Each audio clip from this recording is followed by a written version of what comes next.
स्वागत है आपके साथ। मैं हूं राकेश पांडे। सुबह के 8 बजने वाले हैं। वक्त हो गया सुपरफास्ट 100 का। अगले 22 मिनट में नजर डालेंगे 100 बड़ी खबरों पर। नमस्कार, मैं हूं आपके साथ मैत्री त्रिपाठी। पहली बड़ी खबर जम्मू कश्मीर से। जम्मू कश्मीर में हालात और बिगड़ सकते हैं। देर रात जम्मू के उधमपुर में तेज बारिश हुई, जिससे राहत और बचाव के काम में परेशानी आएगी। राहत और बचाव के काम में लगे जवानों के लिए ये बारिश मुसीबत बन सकती है। इससे पहले मौसम सुधरने लगा था, जिससे नदियों का जलस्तर घटा था। राहत और बचाव के काम में भी तेजी आई। हालांकि बाढ़ से आई तबाही के बीच अभी भी 5 से 6 लाख लोग जम्मू और कश्मीर घाटी के अलग अलग इलाकों में फंसे हैं। मरने वालों की तादाद 200 के पार पहुंच गई है। गृह सचिव अनिल गोस्वामी श्रीनगर में हैं। अनिल गोस्वामी के श्रीनगर में बाढ़ से बिगड़े हालात का उन्होंने जायजा लिया। गोस्वामी पीएम नरेंद्र मोदी के निर्देश पर श्रीनगर पहुंचे। उन्होंने रात के कामों की मॉनिटरिंग की। उधर श्रीनगर में पानी का स्तर 6 फीट नीचे आ चुका है, लेकिन शहर में अभी कई जगहों पर पानी भरा है। कई लोग अब भी अपने घरों को छोड़कर जाना नहीं चाहते, इसलिए सेना की रेस्क्यू टीमें ऐसे लोगों तक पहुंचकर उन्हें मदद पहुंचाने की कोशिश कर रही है। श्रीनगर के रामबाग इलाके में बाढ़ का पानी लोगों के घरों में घुस गया है। इमारतें पानी में डूब गई हैं। लोगों ने घरों की छत पर शरण ले रखी है। सेना की टीमें इन लोगों को सुरक्षित जगहों पर पहुंचाने में लगी हुई है, लेकिन पानी ज्यादा होने की वजह से इसमें काफी दिक्कत हो रही है। रामबाग का बख्शी स्टेडियम भी पूरी तरह बाढ़ के पानी में डूबा हुआ है। इस स्टेडियम में 3 सितंबर से 200 से 250 लोग फंसे हुए हैं, जिन्हें अब सेना के जवान रेस्क्यू कर सुरक्षित जगह पर पहुंचाने में लगे हैं। 8 दिन से ये लोग इसी स्टेडियम में शरण लिए हुए हैं। रामबाग इलाके में बाढ़ के चलते सड़कें पूरी तरह टूट चुकी हैं। बाढ़ का पानी तो उतर गया है, लेकिन लोगों की मुसीबतें बढ़ गई हैं। सड़कें टूट जाने की वजह से बड़ी संख्या में गाड़ियां धंसी हुई सड़क पे समा गई हैं। भारी बारिश के बाद हुए लैंडस्लाइड के चलते जम्मू कश्मीर नेशनल हाईवे कई जगह से बंद हो गया। भारी मात्रा में पहाड़ों का मलबा हाईवे पर आ गिरा है। सेना और बीआरओ के जवान मलबा हटाकर हाईवे को खोलने की कोशिश में जुटे। इंडिया न्यूज की टीम ने हेलीकॉप्टर से जम्मू कश्मीर नेशनल हाईवे का जायजा लिया। बारिश के बाद कई जगह से हाईवे बह गया है, जबकि कई जगह पहाड़ों पर हुए लैंडस्लाइड के चलते मलबा हाईवे पर आ गया है, जिससे लोग अलग अलग जगह पर फंस गए हैं। जम्मू कश्मीर में हालात सुधरने के बाद सेना ने पुंछ और राजौरी के बीच सड़क मार्ग फिर से के बाद कई जगह से हाईवे बह गया है, जबकि कई जगह पहाड़ों पर हुए लैंडस्लाइड के चलते मलबा हाईवे पर आ गया है, जिससे लोग अलग अलग जगह पर फंस गए हैं। जम्मू कश्मीर में हालात सुधरने के बाद सेना ने पुंछ और राजौरी के बीच सड़क मार्ग फिर से बहाल कर दिया है। पुंछ और राजौरी को जोड़ने वाले सड़क मार्ग पर बना एकमात्र पुल 6 सितंबर को बाढ़ में बह गया। जम्मू के उधमपुर में सेना के ज्यादातर यूनिट्स में बाढ़ पीड़ितों के लिए खाना बनाया जा रहा है। सेना के जवान दिन रात एक करके लोगों के लिए खाना पहुंचाने का काम कर रहे हैं। इंडिया न्यूज ने सेना के कुक हाउस का जायजा किया। केंद्रीय गृह मंत्री राजनाथ सिंह ने कहा कि जम्मू कश्मीर से अब तक 1 लाख से ज्यादा लोगों को रेस्क्यू किया जा चुका है। उन्होंने कहा कि एयरफोर्स और एनडीआरएफ की टीम रेस्क्यू ऑपरेशन में लगातार जुटी हुई है। जम्मू कश्मीर में बाढ़ पीड़ितों की मदद के लिए पीएमओ आगे आया है। पीएमओ के सभी अधिकारी और कर्मचारी जम्मू कश्मीर के बाढ़ पीड़ितों की सहायता के लिए अपनी 1 दिन की सैलरी देंगे। ये सारा पैसा प्रधानमंत्री राहत कोष के जरिए पीड़ितों तक पहुंचेगा। कांग्रेस महासचिव और सांसद दिग्विजय सिंह ने एक बार फिर से प्रधानमंत्री नरेंद्र मोदी की तारीफ की है। दिग्विजय सिंह ने जम्मू कश्मीर में आई विनाशकारी बाढ़ में प्रधानमंत्री नरेंद्र मोदी के सराहनीय काम की प्रशंसा की।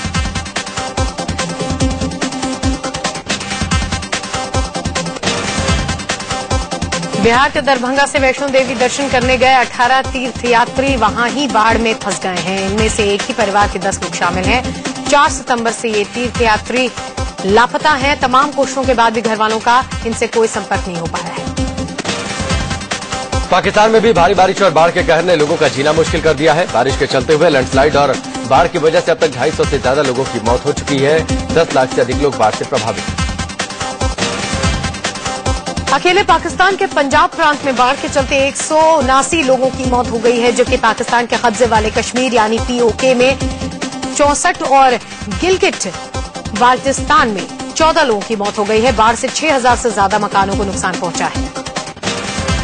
पाकिस्तान के मध्य से लेकर दक्षिण पंजाब तक चिनाब नदी उफान पर है और इसके आसपास के इलाके जलमग्न हैं। पाकिस्तान के राष्ट्रीय आपदा प्रबंधन प्राधिकरण ने चेतावनी दी है कि सिंध प्रांत में 13 सितंबर को भीषण बाढ़ आ सकती है।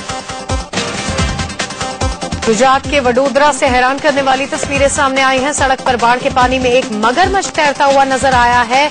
कलाली इलाके में 4.5 फीट का ये मगरमच्छ आराम से पानी में तैर रहा है, लेकिन लोगों में दहशत के लिए ये काफी था।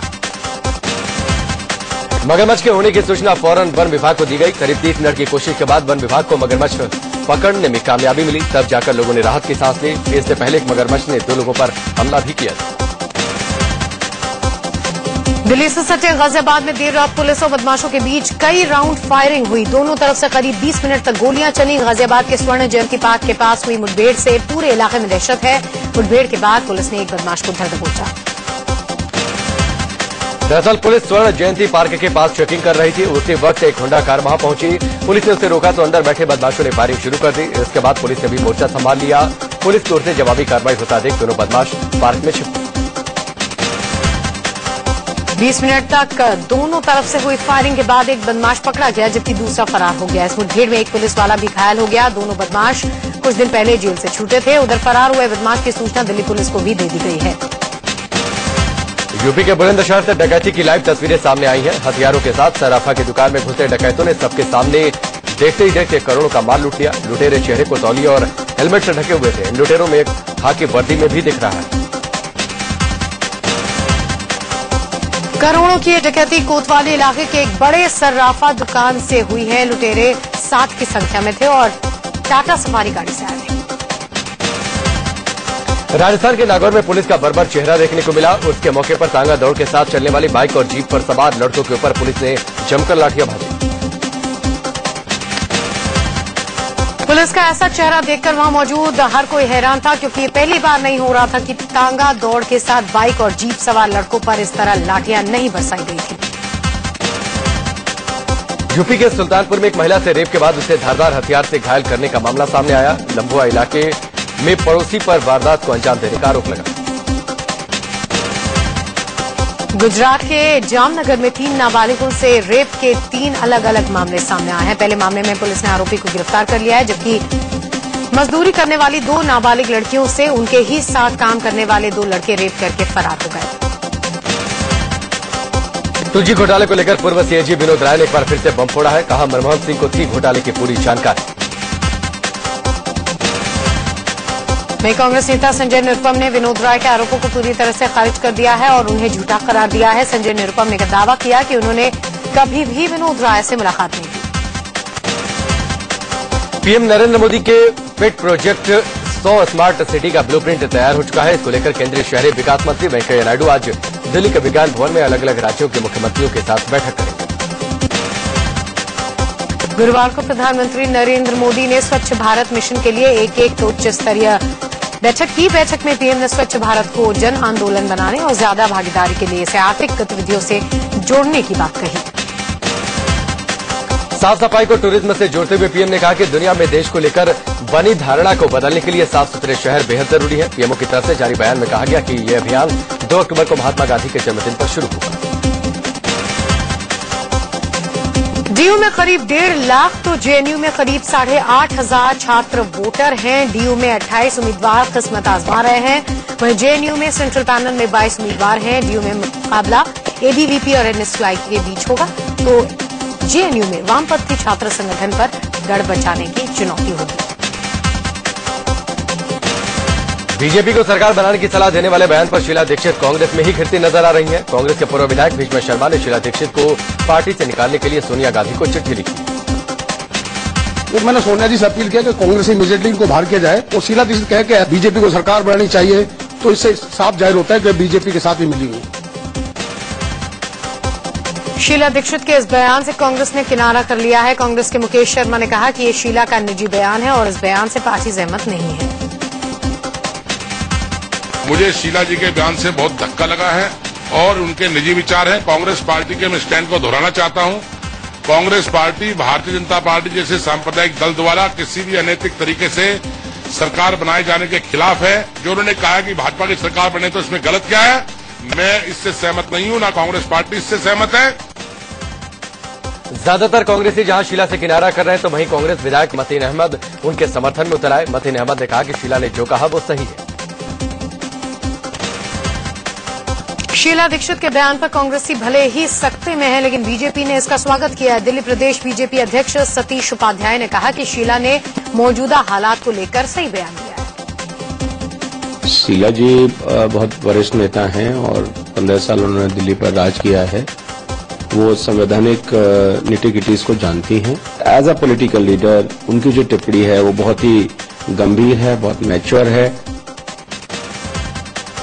शीला दीक्षित के बयान पर आम आदमी पार्टी के संयोजक अरविंद केजरीवाल ने कहा कि कांग्रेस और बीजेपी मिली हुई।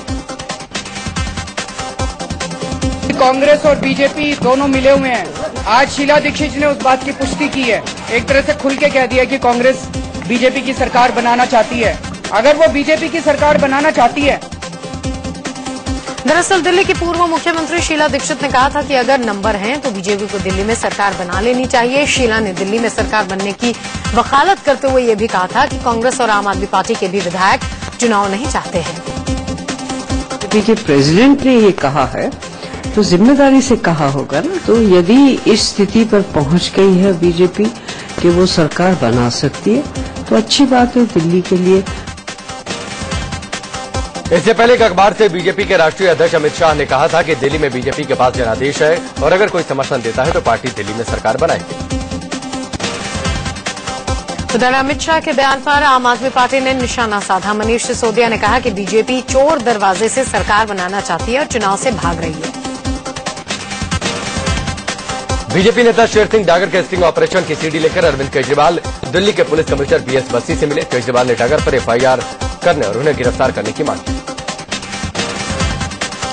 अपने भड़काऊ भाषण को लेकर लगातार विवादों में रहे बीजेपी सांसद योगी आदित्यनाथ को चुनाव आयोग ने फटकार लगाई है। ये फटकार नोएडा में दिए गए भड़काऊ भाषण को लेकर लगाई गई है। चुनाव आयोग ने योगी आदित्यनाथ को भविष्य में एहतियात बरतने की हिदायत भी दी है। चुनाव आयोग ने नोएडा में दिए गए भड़काऊ भाषण पर योगी आदित्यनाथ को नोटिस भेजा। बीजेपी अध्यक्ष अमित शाह के खिलाफ दाखिल की गई चार्जशीट को मुजफ्फरनगर कोर्ट ने पुलिस को वापस कर दिया है। कोर्ट ने चार्जशीट के बारे में कहा कि इसमें नियमों का पालन नहीं किया गया है। अप्रैल में लोकसभा चुनाव के दौरान भड़काऊ भाषण देने के आरोप में अमित शाह पर केस हुआ था। बुधवार को मुजफ्फरनगर पुलिस ने चार्जशीट भी दाखिल की थी। अब पुलिस को नए सिरे से चार्जशीट फाइल करनी होगी। महाराष्ट्र बीजेपी नेता एकनाथ खड़से ने अजीबोगरीब बयान दिया है। खड़से ने कहा कि अगर उनकी सरकार आई तो शरद पवार, अजीत पवार और सुप्रिया सुले समेत तमाम नेता जेल में होंगे। खड़से का आरोप है कि एनसीपी कांग्रेस सरकार के दौरान जितने भी घोटाले हुए हैं वो शरद पवार और अजीत पवार की शय पर हुए हैं।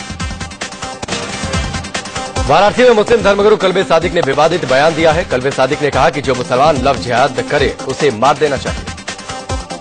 एक कार्टल नया हुआ लव जिहाद उसके लिए तो सरकार में भी बहुत ऐसे लोग हैं जो हमारा ये कहना है कि जो मुसलमान लव जिहाद करे उसे मारते हैं। यूपी के बहराइच में एक रैली में पहुंची बीजेपी सांसद और फिल्म अभिनेत्री हेमा मालिनी को तेज बारिश के बाद भी लोग छाते लेकर सुनते रहे। रैली में हेमा ने अखिलेश सरकार पर जमकर निशाना साधा। कोलकाता में टीएमसी और बीजेपी कार्यकर्ताओं ने जमकर भिड़ंत हो गई। उपचुनाव के प्रचार के दौरान दोनों पार्टियों के कार्यकर्ता आमने सामने आ गए। गृह मंत्री राजनाथ सिंह ने पाकिस्तान से बातचीत की वकालत की। उन्होंने कहा कि अगर पाकिस्तान रवैया बदले तो फिर से वार्ता शुरू हो सकती है। पिछले दिनों ही भारत ने सचिव स्तर की वार्ता रद्द कर दी थी। यदि प्रॉपरली रिस्पॉन्ड करता है पाकिस्तान तो मैं समझता हूं कि पुनः बात हो सकती है।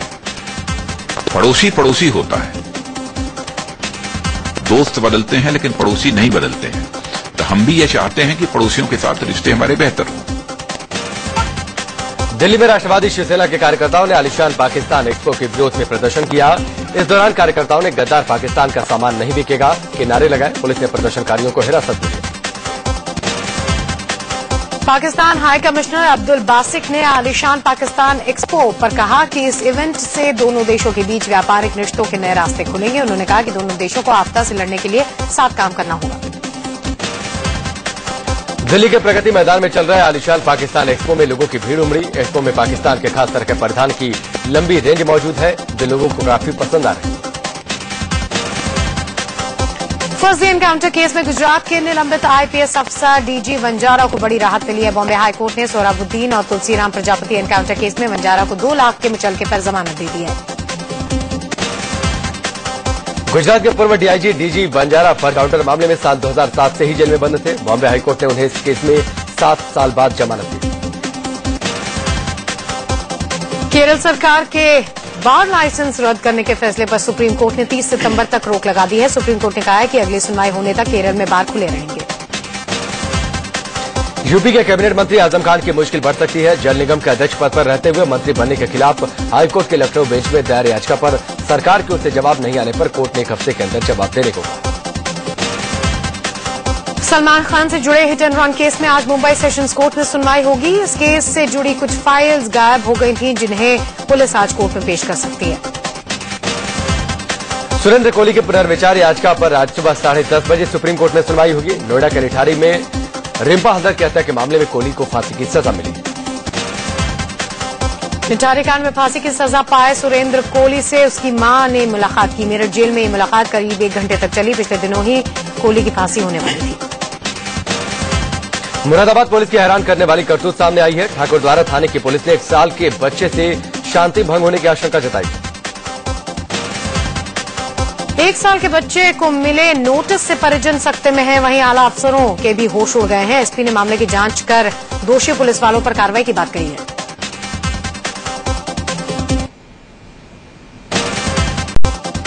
चलिए ब्रेक के बाद बाकी खबरों की शुरुआत। मध्य प्रदेश के बैतूल में एक डॉक्टर की लोगों ने जमकर पिटाई कर दी। बताया जा रहा है कि जिला अस्पताल में पूर्व सीएस रहे डॉक्टर पीके कुमरा के नर्सिंग होम पर एक लड़की कान के इलाज के लिए आई थी। इसी दौरान उसके डॉक्टर पर छेड़छाड़ का आरोप लगाया, जिससे गुस्सा है लड़की के परिजनों ने डॉक्टर को जमकर पीटा। यूपी के एटा में भी एक मनचले की जम पिटाई हुई। बीच सड़क पर एक महिला ने इस मनचले को चप्पलों और लात से जमकर पीटा। महिला का गुस्सा इस मनचले पर तब फूटा जब ये अपने एक रिश्तेदार के साथ डॉक्टर के यहाँ आई हुई थी। इसी दौरान इस युवक ने अपने कुछ दोस्तों के साथ महिला पर अश्लील फप्तियां कसी। गुजरात के जामनगर में लुंगी बनियान गिरोह के 5 लुटेरों ने घर पर धावा बोलकर लाखों का माल लूट लिया। मुंबई से सटे नाला सोपारा में एक गिरोह ने खुद को सीबीआई अफसर बताकर एक बुजुर्ग महिला की 2.5 तोले की सोने की चेन उसे चकमा देकर लूट ली। दिल्ली में पौष इलाके में चोरी का एक सनसनीखेज वीडियो सामने आया। राजनिवास मार्ग पर चर्च में 4 चोर घुसे और अलमारी में बंद दान के सारे पैसे लेकर चलते बने। चर्च में इन 4 चोरों के दाखिल होने की तस्वीरें भी सीसीटीवी में कैद हो गई। चोरों ने नकाब पहन रखा है और सीसीटीवी फुटेज को कंप्यूटर के सीपीयू से डिलीट करने की भी कोशिश कर रहे हैं।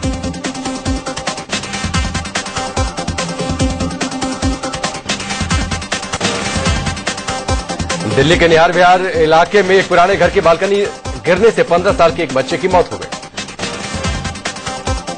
मुंबई में व्हाट्सएप की मदद से लापता हुई 2 साल की मासूम लड़की मिल गई। खेलते खेलते ये बच्चे अपने पिता से बिछड़ गई। पीड़ित के पड़ोसी के मोबाइल में भी व्हाट्सएप का ये मैसेज आया। उसने तुरंत बच्चे के पिता को इसकी जानकारी दी और इस तरह से महज 3 घंटे के अंदर बच्ची परिवार वालों को मिल गई। तेलंगाना पुलिस ने 15 ऐसे इंजीनियरिंग स्टूडेंट्स को ढूंढ निकाला है जो इराक और सीरिया जाकर आईएसआईएस में शामिल होने के लिए घर से भाग गए थे। इन लोगों में एक लड़की भी शामिल है। पुलिस ने करीमनगर में रहने वाले एक स्टूडेंट की पहचान की है जो इन्हें इराक ले जाने की योजना का मास्टरमाइंड था। उपचुनाव से पहले यूपी के गाजियाबाद पुलिस को बड़ी कामयाबी हाथ लगी है। पुलिस ने दूध सप्लाई करने वाली गाड़ी में जा रहे अवैध शराब की बड़ी खेप बरामद की है। ये शराब दूध की बोतलों में भरकर जा रही थी। यूपी के गाजीपुर में सरकारी नलकूप के गोदाम से निकली शराब की खेप बरामद हुई।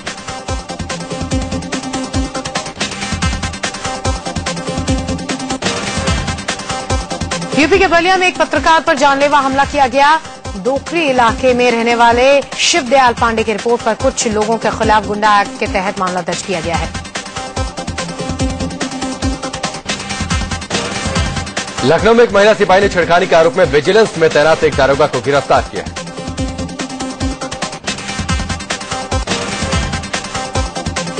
इंचियोन में होने वाले एशियन गेम्स में भाग लेने के लिए भारतीय हॉकी टीम साउथ कोरिया रवाना हो गई है।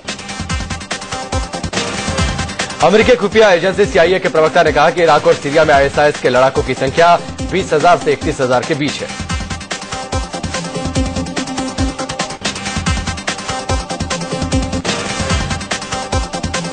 रूसी हैकर्स ने जीमेल के 50 लाख अकाउंट हैक करके यूजर नेम और पासवर्ड बिटकॉइन सिक्योरिटी पर ऑनलाइन डाल दिए हैं। हैकरों ने दावा किया है कि करीब 60% पासवर्ड बदल दिए गए हैं। बॉलीवुड अभिनेत्री माधुरी दीक्षित पुणे में एक ज्वेलरी शोरूम का उद्घाटन करने पहुंची।